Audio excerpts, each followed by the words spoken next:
फिर आते हैं हम अरेक्नॉइड पर।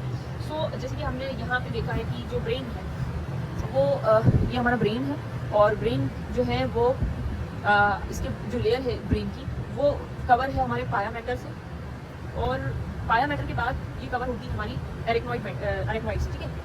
तो ये आपकी पाया हो गई, ठीक है, एंड देन ये होगी अरेक्नॉइड।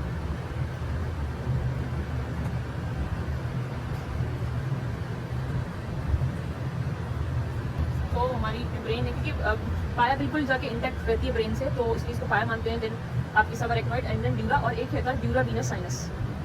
तो ये कर लेते हैं, ठीक है। तो ये हो गया हमारा ड्यूरा वीनस साइनस, ठीक है। तो ये ड्यूरा वीनस साइनस होता है, जो ब्रीजिंग वेन जो है वो जाती है हमारे पाया मैटर से लेकर तो पूरा सब अरेक्नॉइड, देन फिर ड्यूरा मैटर पे जाके, और ये जो है सब अरेक्नॉइड हेमरेज होता है। तो जब हमने पढ़ा था ड्यूरा का जो हेमरेज होता है तो वो होता है हमारा इस टाइप का बाय कॉन्वेक्स शेप का, है ना, और लोकलाइज भी रहता है क्योंकि स्कल बोन से कनेक्टेड होता है। लेकिन जब हम बात करें आपकी सब ड्यूरल की, तो सब ड्यूरल जो रहता है वो आपका क्रीसेंट शेप का होता है। तो ये ब्रिजिंग वेन टूट जाती है और ये हो जाता है क्रीसेंट, ठीक है। तो ये क्रीसेंट हो जाता है। लेकिन जब अब हम बात करेंगे अरेक्नॉइड वाला, सब अरेक्नॉइड वाला वो कैसे होता है। तो सब अरेक्नॉइड वाला जैसे मैंने बताया कि सब अरेक्नॉइड कनेक्शन रखती है आपकी सर्कल ऑफ विलिस, जो आपने पढ़ा होगा circle of Willis. Circle of Willis में याद रखो कि हमें क्यों जाना जरूरी है सर्कल ऑफ विलिस, क्योंकि जो इंटर कैरोटिड आर्टरी है आईसी है, ये थोड़ा याद देख लेना, इंटरनल कैरोटिड आर्टरी है यहाँ पर। और फिर उसके बाद है मिडिल क्रेनियल जो cerebral artery, middle cerebral artery जो मिडिल वाली हैं सारी एमसीए वाली हैं। और उसके बाद ये आती है आपकी एंटीरियर सेरिब्रल आर्टरी आती है ना, ये आती है। फिर उसके बाद नीचे वर्टिकल आती है, वर्टिकल एंड बेसिलर आती है फिर, ठीक है। नीचे वाली वर्टिकल, ऊपर बेसिलर, और जो घूम जाती है वो होती है आपकी पोस्टीरियर सेरिब्रल आर्टरी ना, तो वो याद रखो पोस्टीरियर सेरिब्रल आर्टरी, ठीक है। ये इस टाइप से ये पोस्टीरियर सेरिब्रल आर्टरी, और फिर आपस में ये कनेक्ट भी होती है, तो एंटीरियरली एंड पोस्टीरियरली, तो ये कनेक्ट हो जाती है और बना देती है आपका एक सर्कल। तो सर्कल ऑफ विलिस जो है, सर्कल ऑफ विलिस, तो जो सर्कल ऑफ विलिस है वो है आपकी बेस ऑफ ब्रेन, यानी कि जो सब अरेक्नॉइड स्पेस है उसको ये सप्लाई करती है। अब होता क्या है कि अगर इसमें कोई भी एन्यूरिज्म होगा, कोई भी बेरी एन्यूरिज्म हो गया, तो जिसकी वजह से क्या होता है, ये रप्चर होती है, और रप्चर होने के बाद फैला देती है ब्लड को, और आपको पता है कि ये बहुत ज़्यादा एक्सटेंसिव ब्लीडिंग होती है, पूरे में आपकी ब्लीडिंग हो जाएगी, ठीक है। और यहाँ पे आपको पता है सीएसएफ भी होता है, ठीक है, पता है। और सीएसएफ में ब्रेन जो है वो फ्लोट कर रहा है, ये पता है आपको।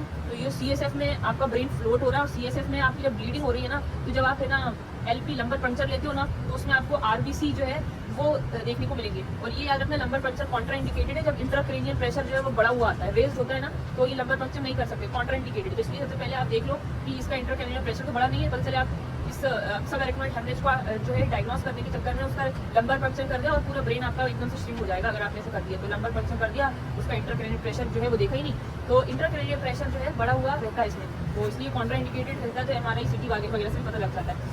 तो याद रखो कंफर्म करने की, अगर आप लंबर पंक्चर करते हो ना, तो उसमें आरबीसी सेल्स दिखेंगे, क्योंकि ये पूरा का पूरा ब्रेन जो है हमारा सब अरेक्नॉइड स्पेस में जो है ये सब अरेक्नॉइड स्पेस है, इसके अंदर फ्लोट कर रहा है। अब जब इसमें इंजरी होगी, यानी कि जो सर्कल ऑफ विलिस है ना, उसके अंदर कभी भी वेरी एन्यूरिज्म हो गया, या फिर कोई भी कॉन्जेनाइटल मेल फॉर्मेशन हो जाता है ना, तब जाके फिर ब्लीडिंग हो जाती है, और ब्लीडिंग हो जाती है तो क्या होता है कि आप जो है आपका लंबर पंक्चर में आरबीसी के काउंट आ जाते हैं। तो ये आपका सब अरेक्नॉइड हेमरेज के अंदर देखने को मिलता है। और ये बात है कि इसमें क्या क्या सिम्टम और साइन सिम्टम्स होंगे। ये बोलेगा कि उसको एकदम से ना सडन उसको एकदम इतना एक्सक्रूशिएटिंग हेडेक हो रहा है, मतलब पेन और सिवियर और सडन पेन होने लगेगा, और ये बहुत ज़्यादा होगा, तो ये चीज़ होती है इसके अंदर। अच्छा, दूसरी बात दूसरी बात तो ये है कि सब अरेक्नॉइड हेमरेज तो ठीक है, एक आता है इंट्रासेरिब्रल हेमरेज, वो याद रखो कि अंदर आर्टरीज है हमारी ना, इसके अंदर भी माइनर आर्टरी है। तो जब ये आर्टरीज जो है माइक्रो एन्यूरिज्म हो जाता है, किसी को भी क्रोनिक हाइपरटेंशन की वो होती है, क्रोनिक हाइपरटेंशन होता है, उसकी वजह से क्या होता है, ये रप्चर हो जाती है और इंट्रासेरिब्रल हेमरेज हो जाता है, इंट्रासेरिब्रल हेमरेज हो जाता है। तो इंट्रासेरिब्रल हेमरेज कैसे हुआ कि कभी किसी को क्रोनिक हाइपरटेंशन है, उसकी वजह से ये हो जाता है रप्चर। तो इसका क्लिनिकल फीचर ये होता है कि न्यूरोलॉजिकल डिफिशिट, यानी कि उस पार्ट जहाँ पे भी रप्चर हुआ है उस पार्ट का फंक्शन बिल्कुल पूरी तरीके से खराब हो जाता है, तो उसको न्यूरोलॉजिकल डिफिसिट हो जाता है। और इसमें क्या होता है कि हमने ये देखा कि जैसे जैसे हम बाहर से अंदर की तरफ आते जा रहे हैं ना, तो पूरे में, क्योंकि यहाँ पे जब रप्चर होगा तो पूरे ब्रेन में ना ब्लड हो ही जाएगा। जैसे हम बाहर से यानी कि एपिड्यूरल, फिर उसके बाद सबड्यूरल और एरेक्नॉइड, सब एरेक्नॉइड।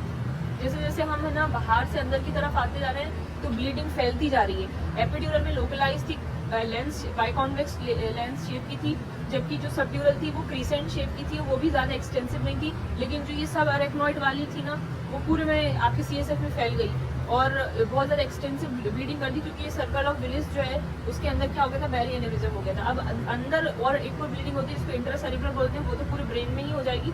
तो ये क्रोनिक हाइपरटेंशन की वजह से होती है। उसका सिम्टम यही होता है कि पेशेंट बोलता है कि मुझे ऐसा लग इतनी तेज़ सर दर्द हो रहा है एकदम से, जैसे किसी ने मुझे हिट कर दिया हो। तो ये इसकी वो होते हैं। तो याद रखें कि 80% कॉज जो है सब एरेक्नॉइड का वो यही है कि एन्यूरिज्म हो गया, इसको irreversible dilatation of the vessel wall जिसको बोलते हैं। तो सब एरेक्नॉइड हमारा टॉपिक था which is completed.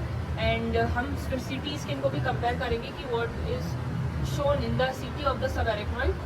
So this is all about for today. Thanks for watching.